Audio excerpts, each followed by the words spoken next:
Good day everyone and welcome back to our channel H&A Around the Map. In today's video, we'll take you through the streets of Cairo, a city that's always alive and buzzing with energy. We'll show you the unique city vibes, the magical evenings with the city coming alive under the glowing street lights,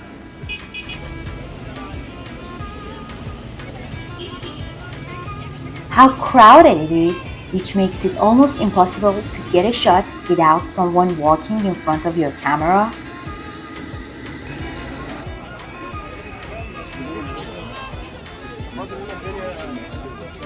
how loud and chaotic it is,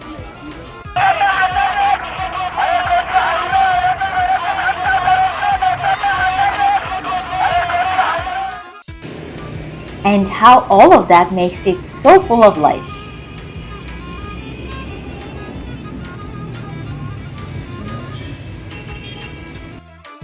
Plus, we'll show you where we stayed, the restaurants we tried and the food we loved,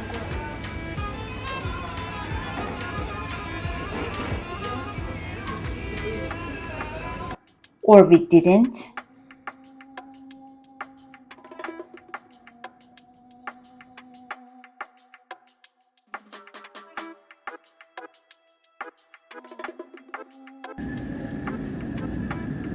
How we got around the city using public transportation, and much more.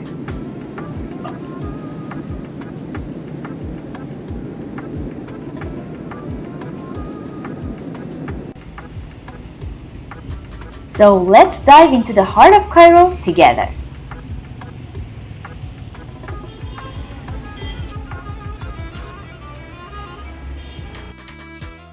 On our first day in Cairo, we decided to check out Abou Haidar Shawarma. It's got a ton of great reviews on Google, so we were really curious to see what all the fuss was about.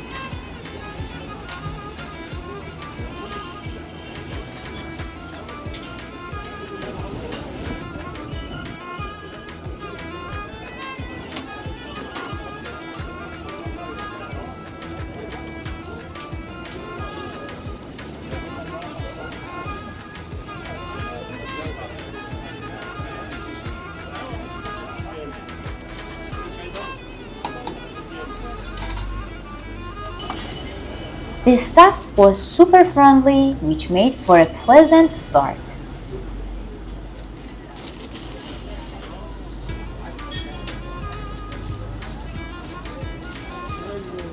Thank you very much.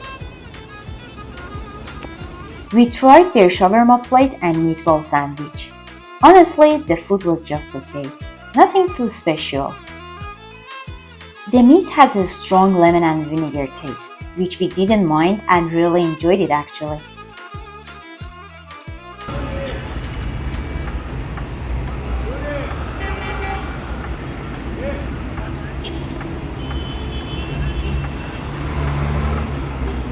Next up, we tried Oldish Restaurant and Cafe for breakfast.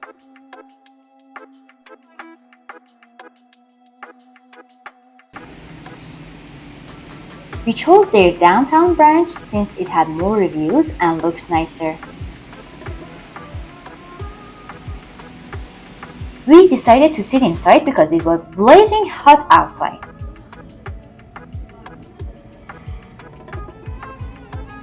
I'll drop the links to all the places we tried in the description, by the way. The place is tastefully designed.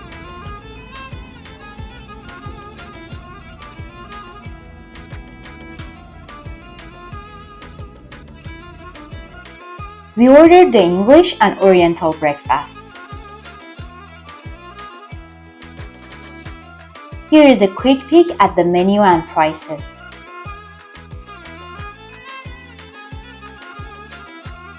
Their menu was conveniently in both Arabic and English, so we knew exactly what we were ordering.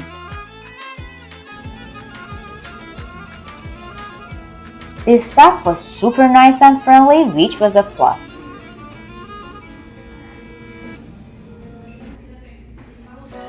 And here is our breakfast spread.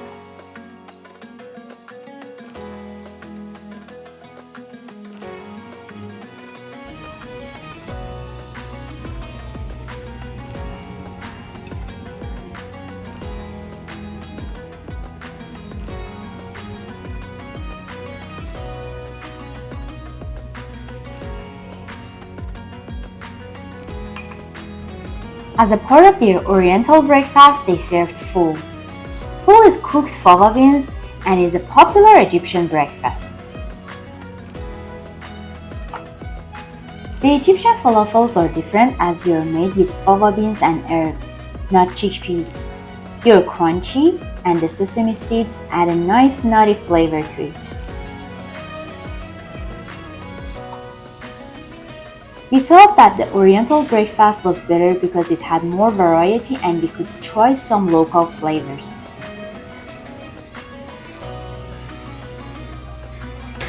But in general, the food was pretty mediocre and not worth the price compared to the other restaurants. The bread, cheese, sausage, they were all okay, but honestly the real reason to visit this place would be the ambience and atmosphere.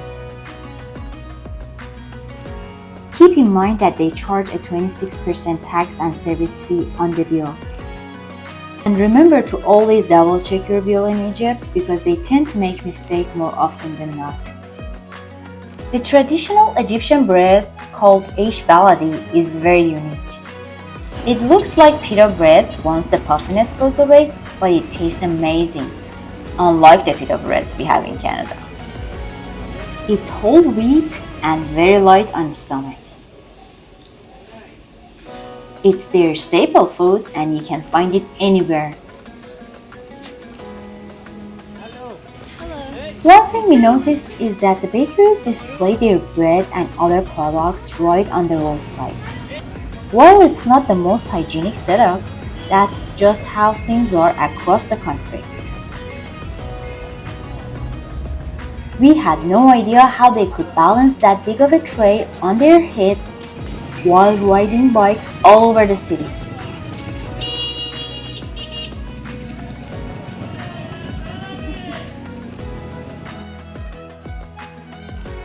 Nights in Cairo are absolutely magical. Once the intense heat of the day fades away, the streets come alive. People are out everywhere relaxing and chilling until well past midnight. What really stood out to us though was how safe it felt.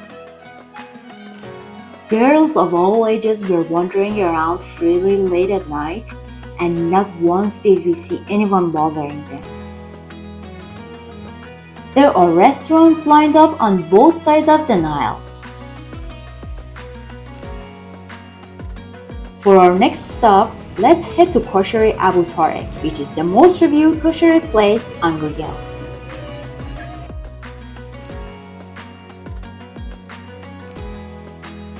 Koshary is Egypt's national dish and a super popular street food in Cairo. It's a hearty mix of vermicelli, rice, chickpeas, lentils, and crispy fried onions. When being served, they top it off with a tangy tomato sauce and garlic vinegar for extra flavor. Thank you. It's cheap and super filling as it is carb on carb on carb. You wanna hear a fun backstory? According to Wikipedia, Koshary was actually brought to Egypt by the British in the late 1800s. This is one of the busiest streets in the heart of downtown. The area is packed with shops, restaurants, and tons of energy. It's a great spot to wander around and soak up the vibe.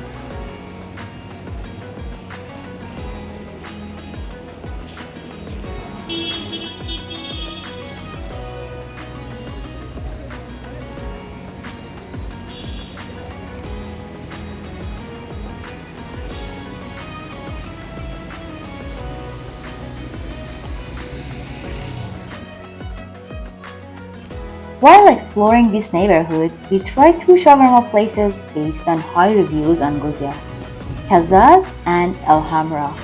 Both were okay, but nothing particularly special.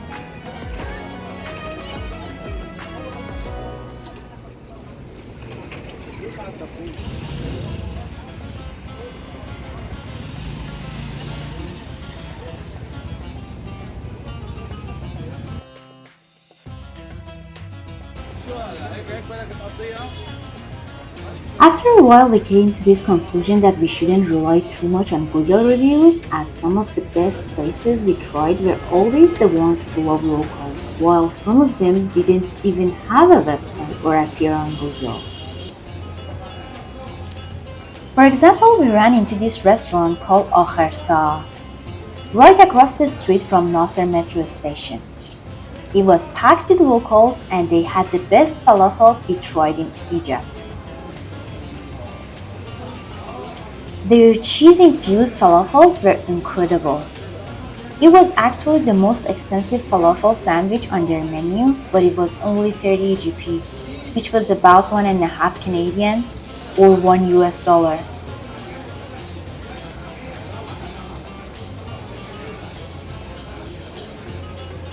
Their menu was all in Arabic, which made ordering a bit tricky, but the pictures helped us figure it out.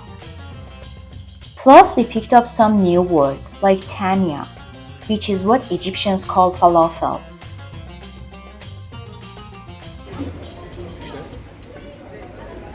We went back to this place several times for breakfast and we enjoyed whatever we ordered every single time.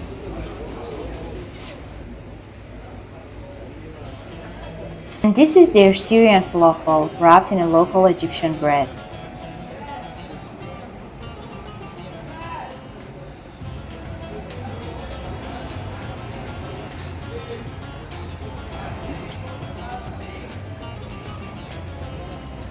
There are two other restaurants nearby with the same name, but they don't even come close to how good this one is.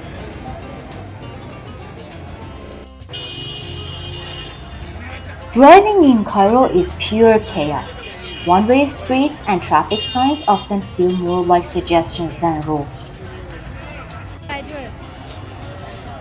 Sidewalks are taken over by cars and vendors, leaving pedestrians no choice but to walk in the street.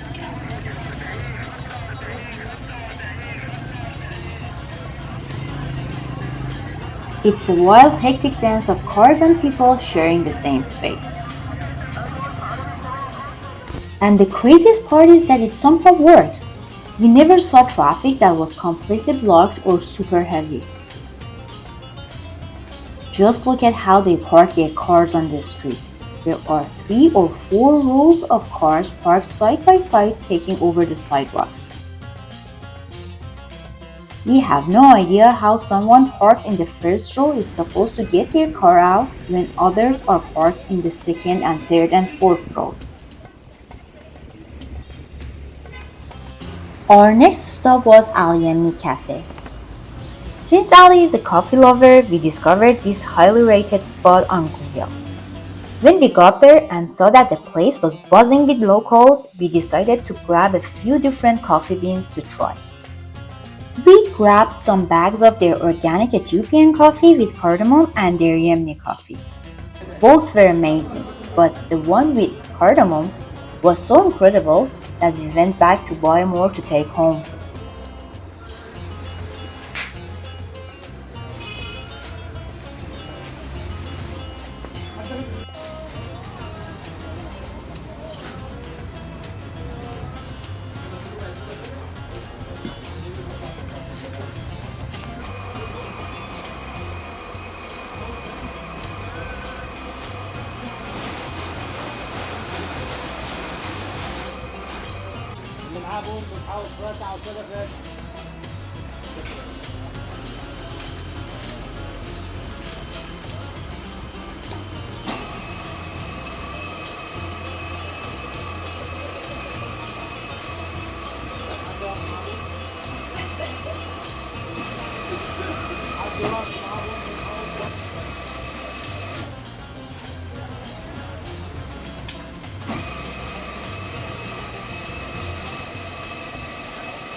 Walking through downtown streets, you'll find farmers markets in narrow alleys selling everything you can imagine, from fresh fruits, vegetables, and seafood to live chickens, pigeons, and rabbits. Speaking of fresh produce, don't miss the opportunity to try Egyptian pomegranates. They are incredibly juicy, sweet, and delicious.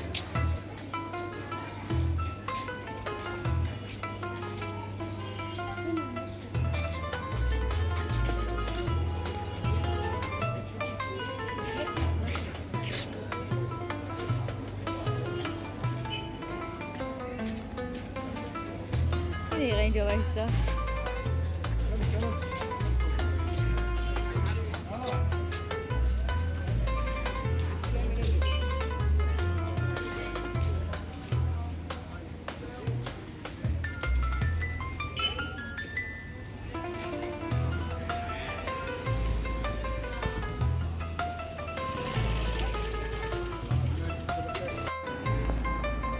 Walking through this city feels like stepping back in time. Everywhere you turn, there is a building, monument, or structure with centuries of history behind it.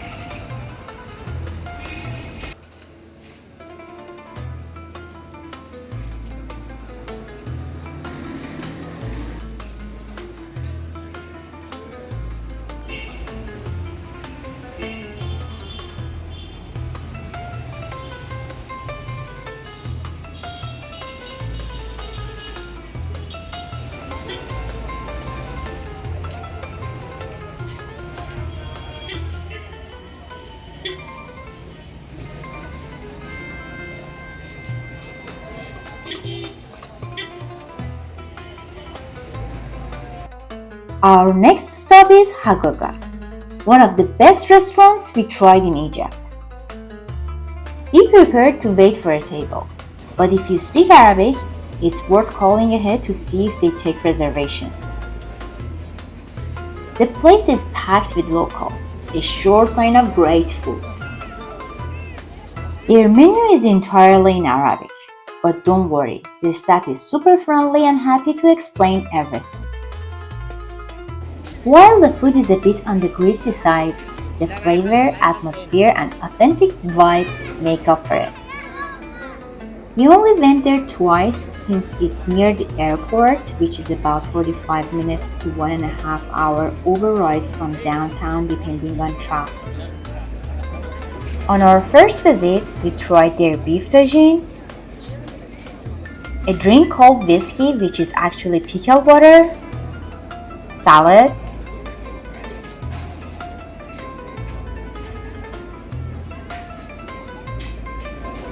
and mulukhia, which is a green soup made with minced jute mallow leaves in broth. Mulukhia wasn't our favorite because of its slimy texture, but everything else was fantastic. The beef tagine was hearty and packed with flavor. It had been simmering in that clay pot for hours, allowing the vegetable juices to blend perfectly and create a rich, comforting dish.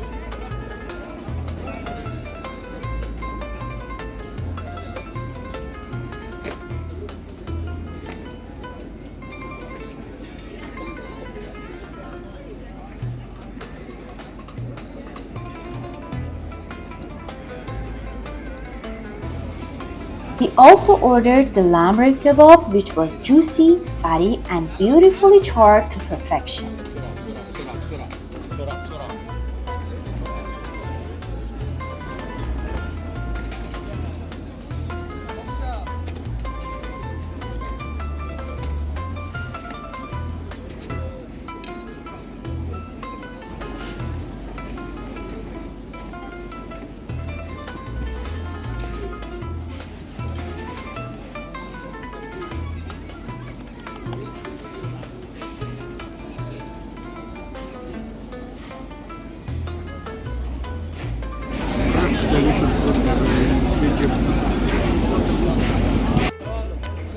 Now let us take you to our second visit.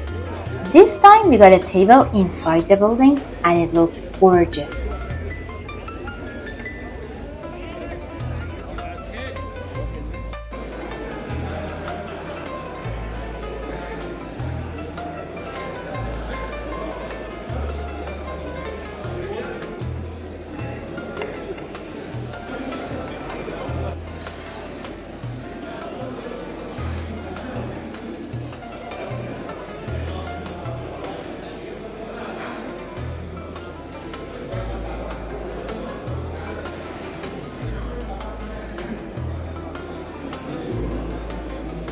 We started with their house salad and Ali's favorite, grilled lamb chop. We also ordered their pot rice, which is cooked in cream and is topped with local butter.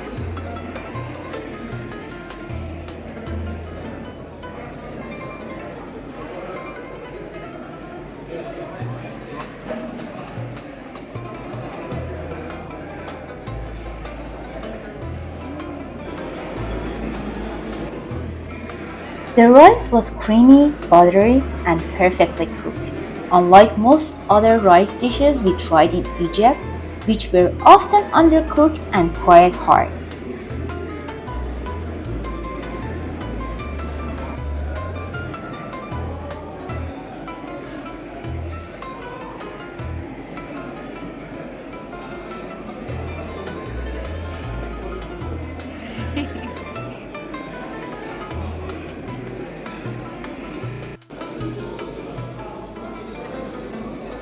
We decided to get a little adventurous and tried their chicken liver. It had a mild, slightly sweet taste and creamy light texture.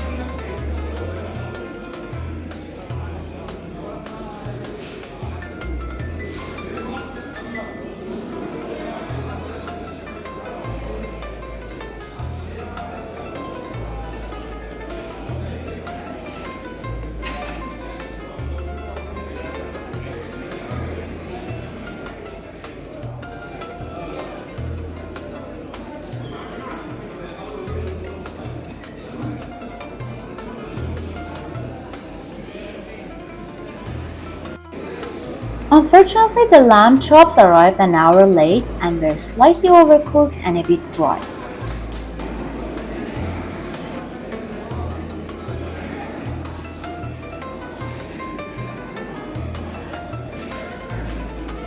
But I suppose serving such a large crowd comes with its own challenges.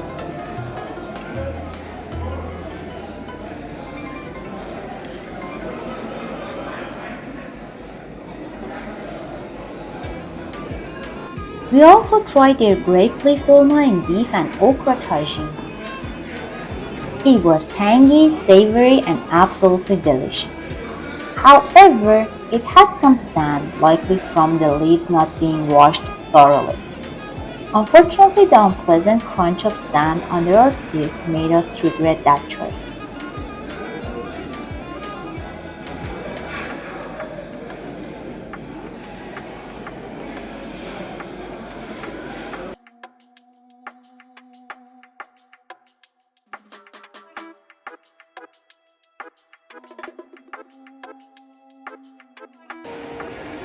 After that heavy dinner, we decided to explore this massive modern shopping mall about 30-minute walk from Hagogah. The prices were surprisingly expensive. For instance, they were selling the same Asics running shoes we were wearing for double the price. The custom fees must be extremely high in Egypt.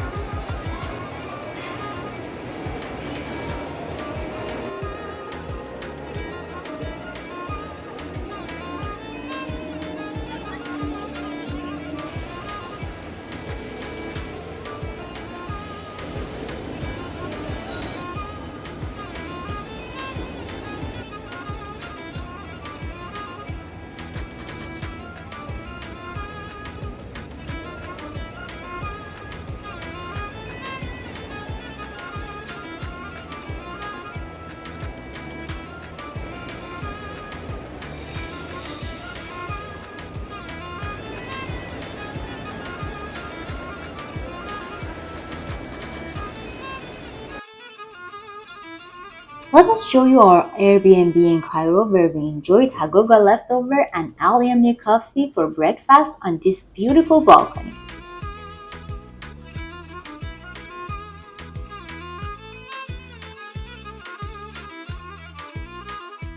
Our view was great, and even though we were in the heart of the city, there was this charming yard behind the building.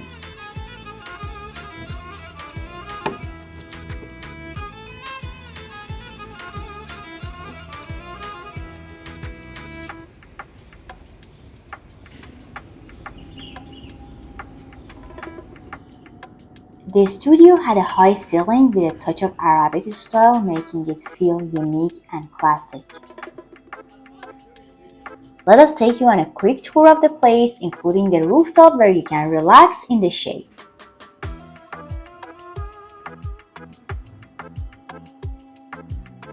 Just wanted to share with you that our videos aren't sponsored. We are simply sharing our experience with you.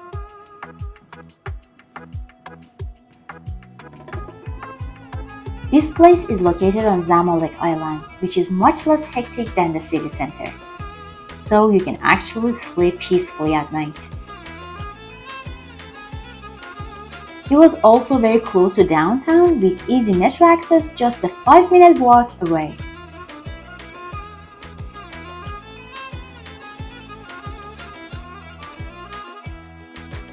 The building even had some sort of certificate.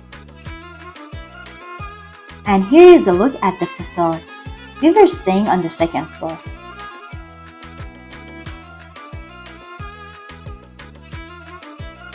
Speaking of public transportation, let us tell you about Cairo's metro system. It's extremely convenient and, in our opinion, the best way to get around the city.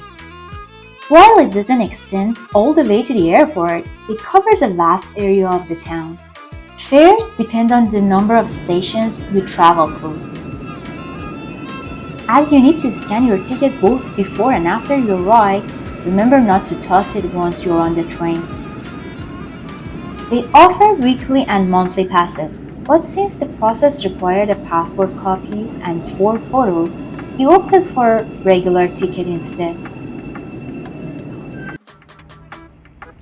Let's watch some shots from Zamalek Island on the way to our next stop, which is Cairo Tower.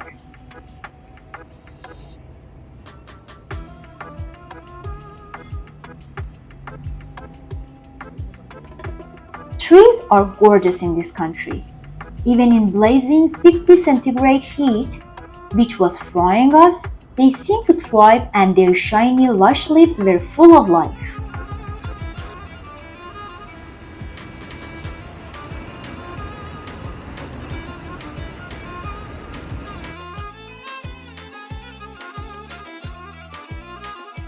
Remember the ficus plant you often see indoors?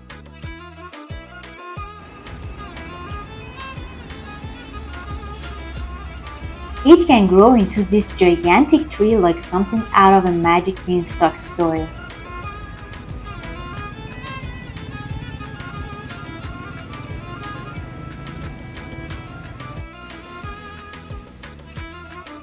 There are so many old and beautiful buildings which are mostly repurposed and became embassies or hotels.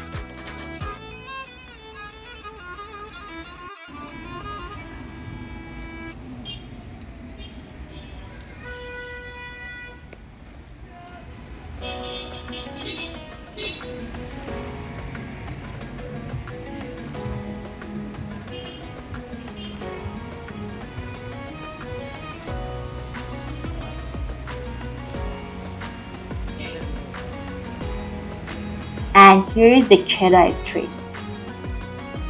This impressive tree, estimated to be around 150 years old, was imported from India in 1868. Its tangled aerial roots form a stunning natural sculpture reaching up to 30 meters high. And here is the concrete Cairo Tower, which was Egypt's tallest structure for 37 years.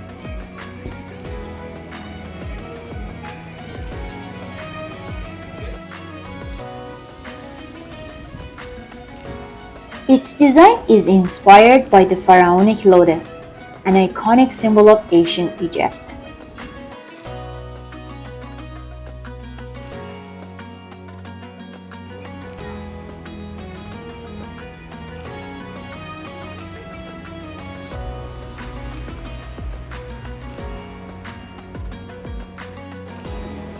On our way back, we came across this sushi cart by the sidewalk, selling fresh sushi as if it were the most Egyptian street food.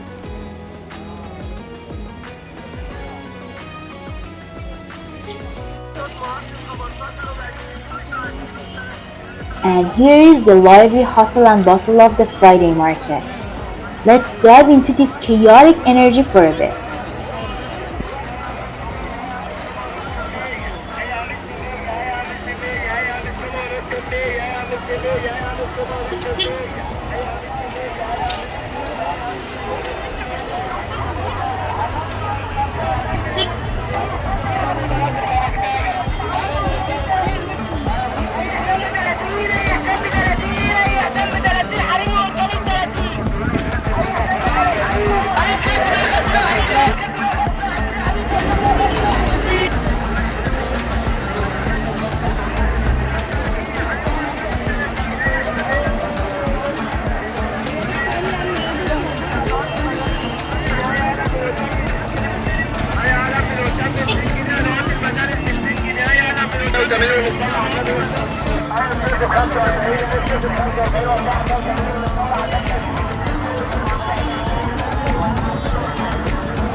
For our next stop, we decided to check out a smoothie spot we found on Google.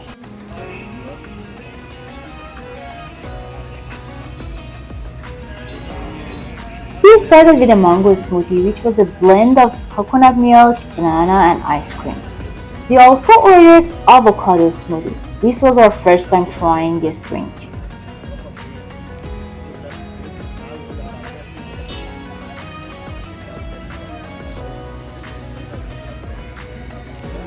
We loved our initial drinks so much that we decided to order 2 more. A date smoothie with nuts, honey and ice cream,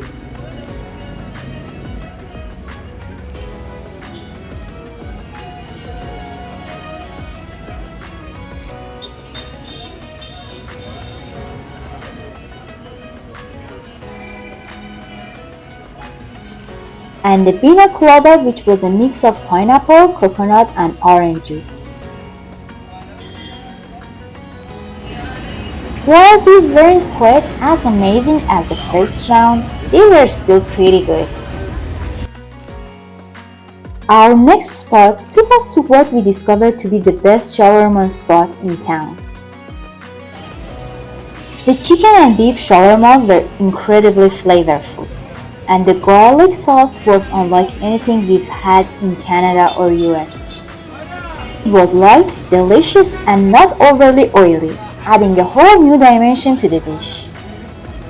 Pair it with Egyptian hot sauce, a gem we also found in their local supermarkets, and you've got yourself a winning combination. To satisfy Alice's sweet tooth, we decided to try this spot's ice cream and gelato.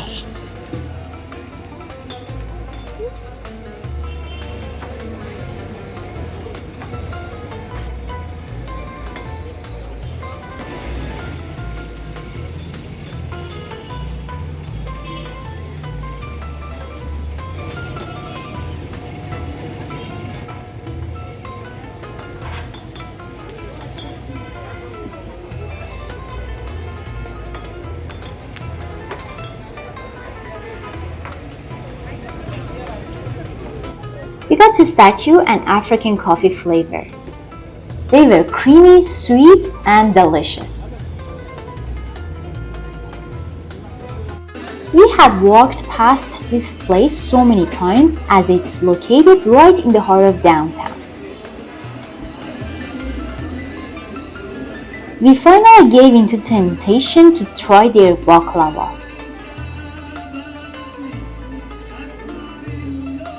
There was no menu or price list displayed and we went ahead and ordered without asking. Big mistake. They charged us a tourist price of $60 per kilo. We should have left the box and walked out, but we didn't.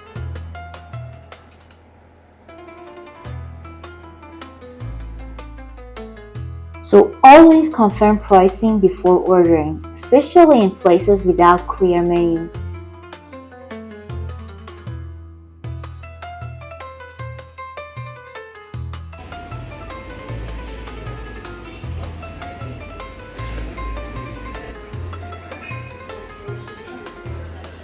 We kept noticing this churro-like dessert everywhere in Egypt. But since they were often left out in open with flies around, we never dreaded to try them. Until we came across this pastry shop where they were kept properly in a fridge and decided to give it a shot.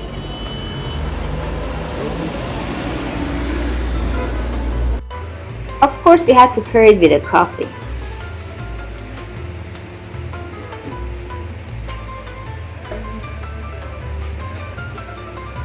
And just like that, our journey came to an end. This was our last night here as we were waiting for our Uber to take us to the airport. We hope you enjoyed this video and can't wait to take you along on another adventure soon.